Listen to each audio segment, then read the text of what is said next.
I'll show you a couple of nifty alloys here today, hopefully, Lord willing. And yeah, that's that. So, oh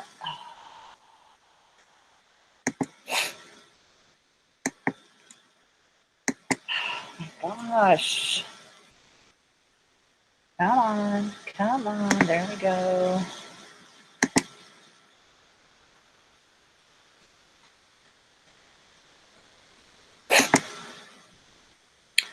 Oops, not everybody turned that in. Oh well. So there's 5 definitions you're supposed to find. The first one was,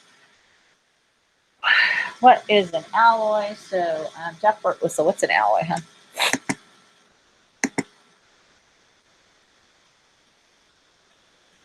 Perfect. 2 or more elements, at least 1 metal.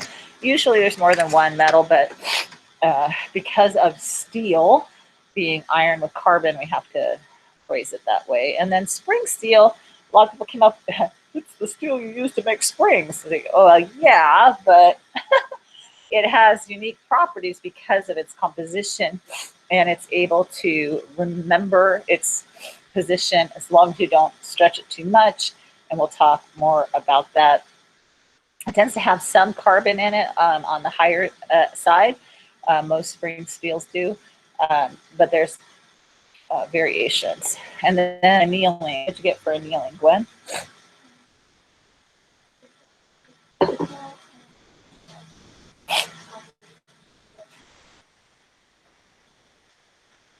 Good. So increasing ductility and decreasing hardness means you're making it softer. So put that little word next to it. Annealing a metal makes it softer. And there's a way to do that by heating and cooling it. And that's what we're going to do with the bobby pins. We're going to do all of these processes and get it back to spring steel. So a bobby pin is spring steel. It has a composition. However, how you heat it and cool it will change how it will behave. And then hardening's a pretty easy one to figure out, I hope. You make it stronger, you make it harder, you actually make it more brittle. And again, we can do that by heating and cooling it a different way. Typically, there's quenching involved, which we will do, where you rapidly cool it off. And that makes those crystals, and remember, it doesn't have to be a sparkly crystal to be a metallic crystal. It just means a regular ordered structure. So when you harden something, the atoms don't have time to get organized into a pretty pattern, and they are stronger. They can't slip slide over each other. And then tempering's kind of in between softness and hardness, and that's what we'll do at the end. For our bobby pins, we're going to heat them gently and then cool them slowly. Get them mixed up a little bit, but not too much, and they should become springy again. And it'll all make more sense next week, I promise. That's hardening. That's quenching. Anything else? Sorry, Jack asked, we're rapidly cooling, and I said, yes, that happens in hardening. That's the quenching process. You can quench in water, you can quench in oil. We'll use water because it's easy. So like if you've been to that blacksmith shop in Columbia, anybody been out there? Yeah. So, or seen a horse getting shoes, the same thing happens. The blacksmith heats it up really hot and cools it off really fast. Yeah, it makes it easy to touch it then, but it also is really to make it harder. That's the main point. Okay, so that's that. And oh my gosh, did you guys see this? Not the people walking. Time is right to go. Yesterday's SpaceX launch. Not too good.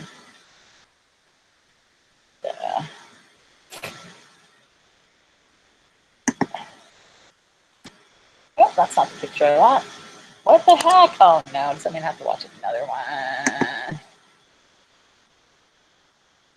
Oh well, I'll show it to you if we have time at the end. SpaceX launched a rocket prototype that they hope to use to take people to Mars. Launched, landed, blew up. Not good. So our note sheet for chapter 7, section 3, I added in steels, plural, because it wasn't on there, and I think it's important to talk about different kinds of steel because it's such a part of our society that we really should know a little bit more about it. So I'm going to go ahead and plunge into the PowerPoint, and there we go. So again, alloys are important because they give us metals that have better characteristics. The main thing is that they don't corrode, but they can also be less dense, stronger, and have different melting points. So those are the four main things that make them useful. There's other stuff as well, but corrosion resistance is huge. Having something like this bicycle frame that's less dense, lighter weight, and stronger is really a benefit, okay? Most of the gold that you will ever see in your life is not pure gold. You probably won't be hanging out with any gold bars anywhere, any ingots. In some cultures, 22 karat gold is considered what you have to have for jewelry, but that's not pure gold either. Pure gold is 24 karat gold. Why is it 24? Why do they spell carat with a K? I don't know. It's, you know, crazy stuff that was done a long time ago by somebody else. So there's a whole system, and of course, there's another whole bit about the fact that gold ounces aren't the same as like an ounce, 16 ounces in a pound of steak or bread or flour. Not for gold, it's 12. So what? Why? I don't know. People are crazy.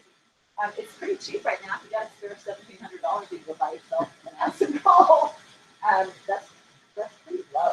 It's been over 3,000 many times.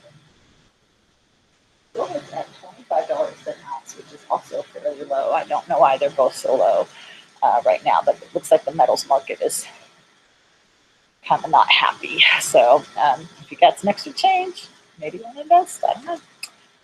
In Europe, 18 karat gold is considered the good quality gold for jewelry. Expensive jewelry like wedding rings, like my wedding ring is 18 karat gold, but it's not, it's 3/4 gold. The other quarter, the other 25% is copper, which kind of makes sense. Gold and copper are the two metals that aren't silver in color, but yeah, it's kind of disappointing. In this country, 14 karat gold is the norm for good quality jewelry, you know, expensive jewelry at the jewelry store. But notice it's 58% gold. It's almost 50-50, a little bit off, of course, but you know, copper is making up a large amount of that. So if you take like broken earrings or necklaces or something that you want to get, I wouldn't go right now when it's that cheap, but and try and trade them in for some cash, they're gonna give you, you know, a lot less than you might expect if you don't know that there's a lot of copper in there. And then children's jewelry used to be 10 karat gold, although that is still marketed as kind of good jewelry today. But so like at TJ Maxx and their counter, you know, they have some 10 karat gold, so they have a lot of gold plated jewelry, so it's gold on top of silver. So you get the look of gold for the cost of more closely to the silver. So be careful out there. In addition to gold not being pure, you probably won't ever find pure silver either. I actually have a little 5-gram piece that my aunt and uncle gave to me years and years ago. That's a little like mini ingot of silver. And silverware used to be, you know, some people have a silver set of cutlery that they use on like holidays and important guests. People serve their little tea and stuff at their silver service. Most people have silver plated, and actually not everybody even has either of those. But again, sterling silver isn't pure silver. So the jewelry that we wear that's silver is probably sterling, which is 92.5% silver. And again, copper mixed in. You're probably going, copper and silver aren't the same color. If you just put a small amount in, you won't notice. Okay. But it does tarnish, of course, and it gets, it's actually sulfur compounds from your skin and perspiration that make it tarnish. And it's also really smelly if you ever take it off and put it in silver cleaner. Anybody have one of those little containers of silver cleaner? And it smells really bad after a while. Yeah, I have to use it. That's the copper in it. Yep. And so a different, your body temperature, your body pH, hormones, all that kind of stuff, you will notice sometimes. And lower quality jewelry will have more copper in it. But don't worry, it's still probably fine. I mean, it's still, no. Some people will say that copper really helps arthritis. I actually have a copper bracelet that my mom got for me years ago that I wear because I have, that's part of my autoimmune issues. So, and some people swear by copper. It didn't really make a difference for me. Well, I don't know if it's, I mean, like, don't eat a lot of copper. Copper toxicity is a bad thing. But, you do need a little bit of copper in your body, and a little bit on your skin. It's not gonna be a deal. Totally fine. Good question, though. Okay, the list of in your book of some alloys, they got sterling silver at the top, and then the other 4 are types of iron. Cast iron has carbon in it, just like steel does, but it has a very high amount, and it makes it very brittle. When you first process iron in the big smelting places, the ore, the hematite, or whatever ore that they've got, has to be heated really, really hot, and that drives off impurities, and it drives off. They also mix in oxygen, and they take out oxygen. It's kind of weird. My husband's family's all from the Allentown, Bethlehem, Easton area in Pennsylvania, and that used to be our steel producing area. That was a big deal, the steel mills there. And then, of course, they would ship them to Detroit, where they were building cars, and then that became, the steel industry got transferred to China because it's cheaper to bake it. Somehow it's cheaper to make it in China and ship it back to us than it is to do it for good union wage jobs here in the United States. So that industry collapsed, and so did the car industry, but that's another story. So let's watch this. Or, not that one. Oh no, did I lose that too? There we go. Let's just quick a little bit. That's not too hard. The iron that is first obtained from the blast furnace is known as cast iron or pig iron. So, pig iron has nothing to do with the animals. I don't know what the heck. It's just a little mold that they used to put them in that made them into like little rounds, like little sausages. I guess that's where that came from. I'm not really sure. This iron contains about 4% carbon, which comes from coke used in the extraction process from hematite in the blast furnace. This cast iron is brittle, which means that it breaks instead of forming many different shapes when a force is applied. Cast iron is used to make manholes in roads, certain types of cookware, and some piping materials. The carbon content of cast iron can be removed if we blow oxygen into molten cast iron, fresh from the blast furnace. The oxygen reacts with carbon to create carbon monoxide, which can be reused in the extraction process. If we removed almost all the carbon in cast iron, we get wrought iron. Wrought iron is as close to pure iron as we can get. Wrought iron is very soft and malleable and was once molded into fences. Since it is soft and malleable, it does not have as many real-life applications as steel, which is an alloy of iron. An alloy is a mixture of 2 or more elements, with at least one of the elements a metal. Steel is an alloy of iron and carbon. We can get varying strengths of steel, all depending on the percentage of carbon, and therefore many different applications for that type of steel. Low carbon steel or mild steel contains less than 0.25% carbon. The presence of carbon atoms within the metallic structure of iron makes it stronger. Think about it. When a force is applied to a metal, the metal ions slide over one another. If we insert carbon atoms into this metallic structure, it will be harder for the metal ions to slide over one another, thereby strengthening the overall structure. Mild steel is used to make the outer bodies of cars and ships, nails, many building materials, and even bridges. High carbon steel can contain anywhere from 0.5 to 1.5% carbon. High carbon steel is expected to be stronger than low carbon steel because of the higher percentage. So again, mixing in different size atoms prevents them from sliding around, right? Those different size atoms prevent it from being malleable, prevent it from being shapeable. Carbon. Since high carbon steel is stronger, it is used to make many cutting and manufacturing tools, such as drill bits. Now we have to be a bit careful with high carbon steel, as the higher carbon content also makes it rather brittle, just like cast iron.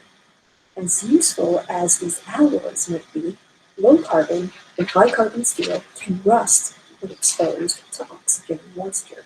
So there needs to be a layer of grease or paint to prevent corrosion.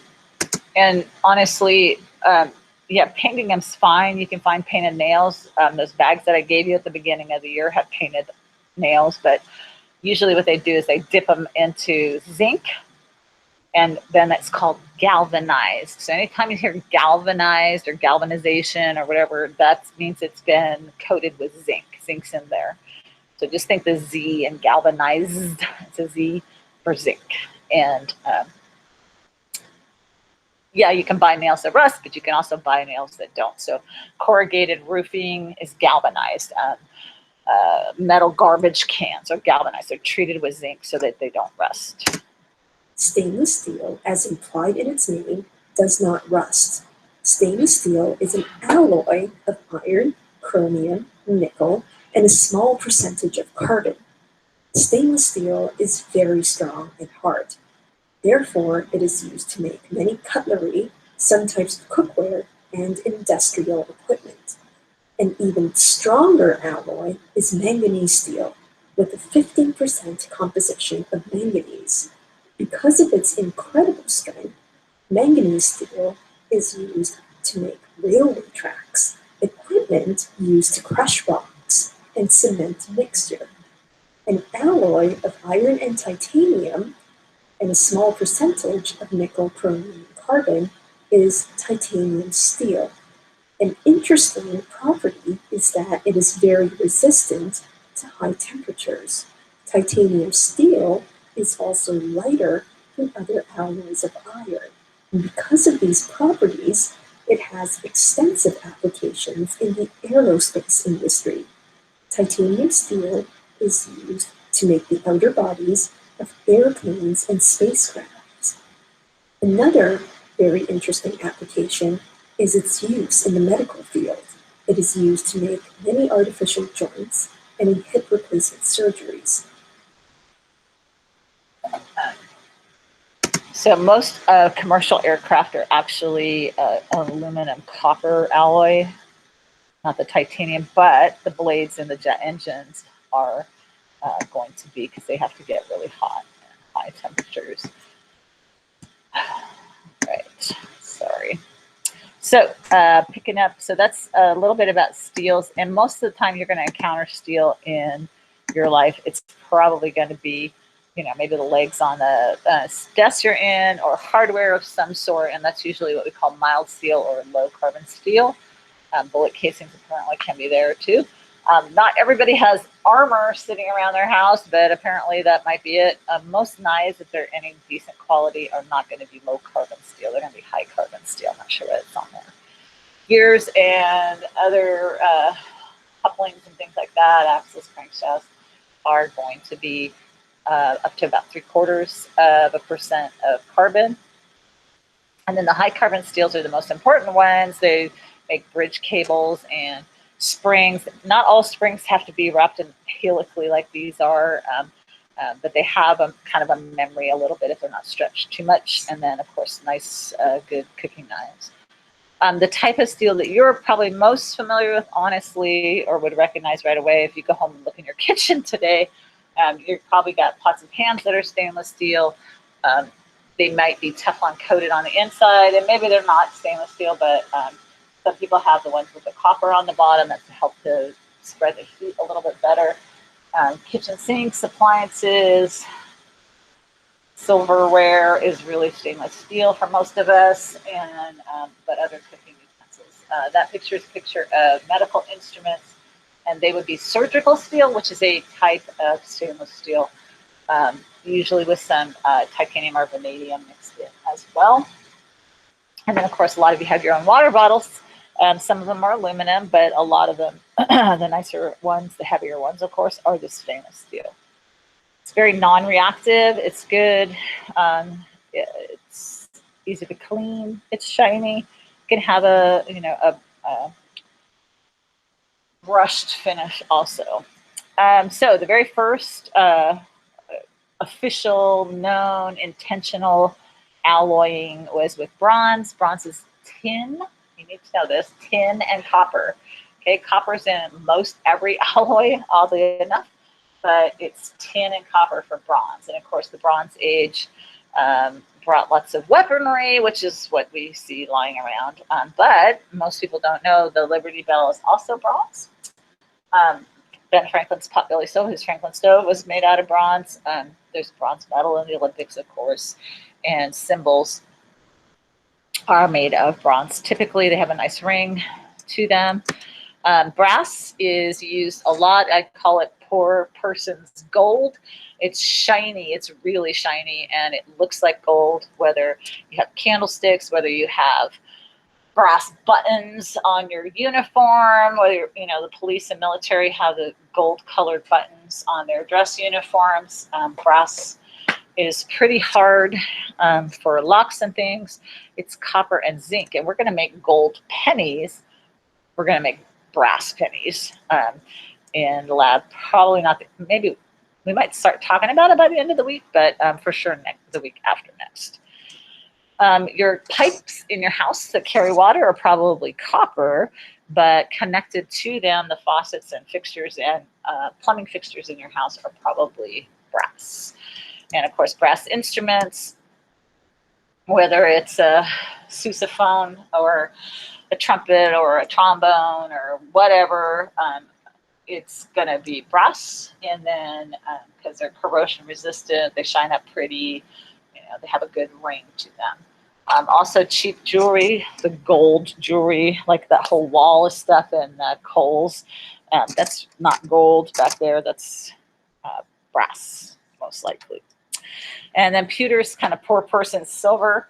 If you can't afford to have nice little silver tea set, even silver plated ones, you might have pewter, which was a big, having tea sets is a big deal for the Brits. And unfortunately, okay, it's got tin and copper, not so bad. That sounds like bronze, right? Well, how do they make pewter? They throw in some lead. Not good for eating off of or drinking out of. So now that doesn't have it, it has something. Antimony, stibium, SB. A lot of big old heavy belt buckles and even some barrettes and things like that are also pewter. And Paul Revere was a silver pewter smith kind of guy, just a little FYI.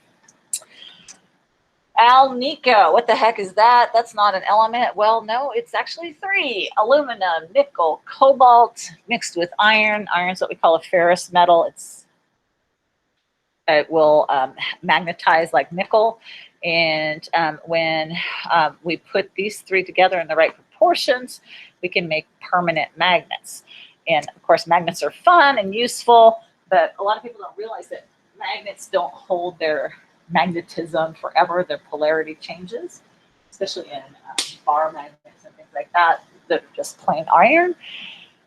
And so having a permanent magnet is useful. And if you've ever sat at the at a stoplight and had your car shaking because someone's got the bass up in the car next to you. That's got a big old speaker with a big old permanent magnet in it. Amalgams are silver fillings. Probably most of you never even had a filling. Anybody have a cavity in here? One person, right on. Okay. Yeah, yeah. My kids get your mask. That's okay. Most people your age don't have any or very many. Every single tooth in my head has had dental work, so including the one that got taken out. So silver fillings used to be the way to go, relatively inexpensive. But what do you notice about what's in the silver filling? Mercury. Is that a good idea, do you think? So half of it's mercury. So it's really bizarre. I don't know who would have thought to do this, but take liquid metal and mix it with solid metals and then pack it into your tooth. It worked. I guess it's better than having your teeth yanked out, at least initially. And I don't know who would have dreamt that up. I have no idea. But you can still get silver fillings. I have a friend, he's passed away now, but I had a friend that I taught with years ago, and he had every single one of his silver fillings removed because he thought that was causing issues with his vision, because, you know, your mouth's full of a lot of blood supply, right? And your optic nerve's really close by, and there's some concern. My dentist swears that it's not a problem. That's all hocus pocus, but these don't last forever, and eventually the tooth will crack, and then you get a root canal, and then you get a crown, and then you have to have it pulled out anyway.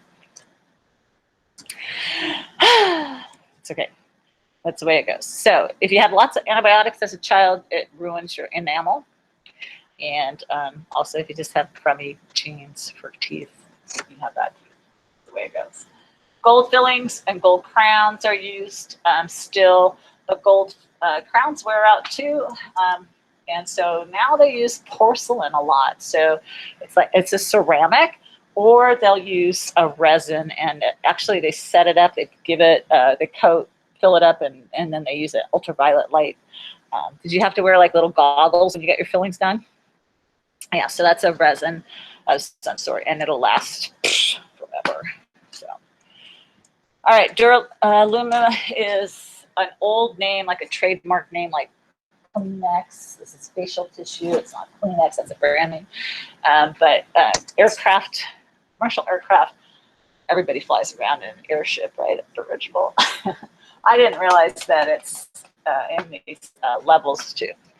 And then the next one is alloys, fusible alloys. What the heck is a fusible alloy? Well, I'm going to show you a solid chunk of metal. And it's a mixture. Fuses are put into electrical circuits mostly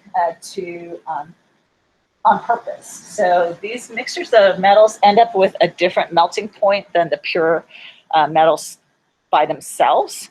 And that's a good thing in your electrical wiring of your house. This is from a very old house that has the little screw-in fuses. Most of us have circuit breaker boxes for our electrical panel. You should know where that is. You guys are all old enough for wildfire danger. You should know where your circuit breakers are. But these screw in, and they have a little piece of wire, and that wire on the inside, when it gets warm, melts, and that breaks the circuit. And then that stops the rest of the wiring and the rest of the house from heating up and burning down your house, hopefully. In cars, some of you may have seen these like little ones. They come with your Christmas tree lights, these little glass tubes. There's a little tiny fine wire in there, the electrodes on either end. Again, if it gets overheated, this wire melts, and then the circuit's broken and it stops getting hot.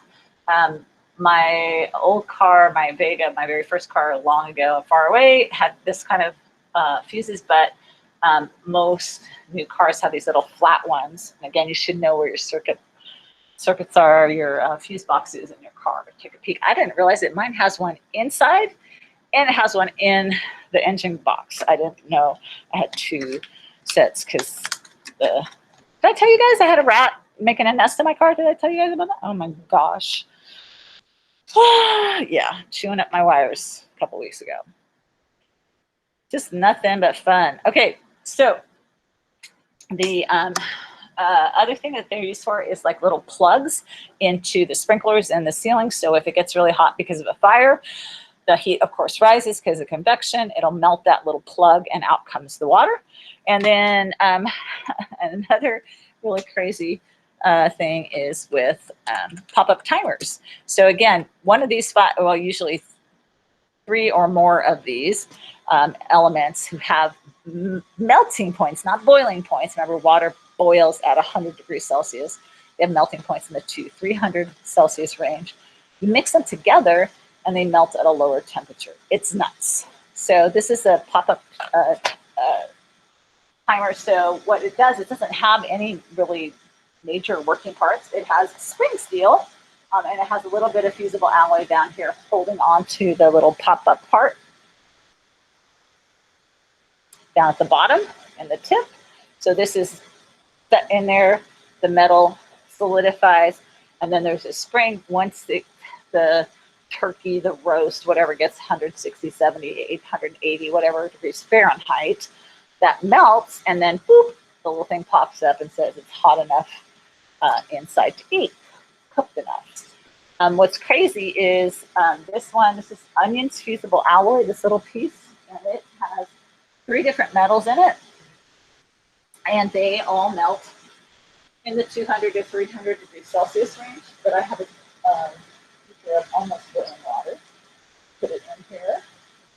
Let's give it a minute, and I'll show you that it's going to melt. 92, less than the boiling point of water.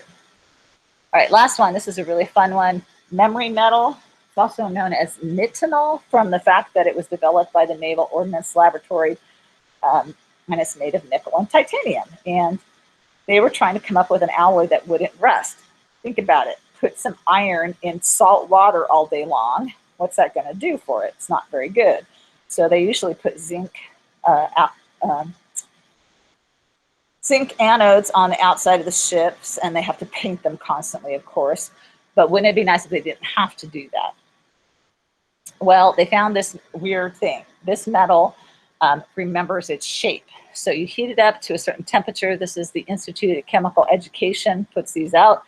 ICE, they put the wire onto this die, and it remembers its shape. So this is an old one that I've had for a long time. Normally, if you take like a bobby pin or any kind of a paper clip or anything like that and pull it apart and stretch it, does it go back to its regular shape again? It's wrecked, right? But this one, by holding it over the heat,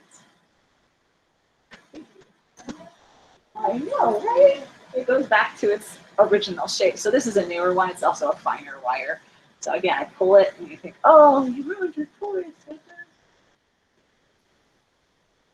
It remembers to go out.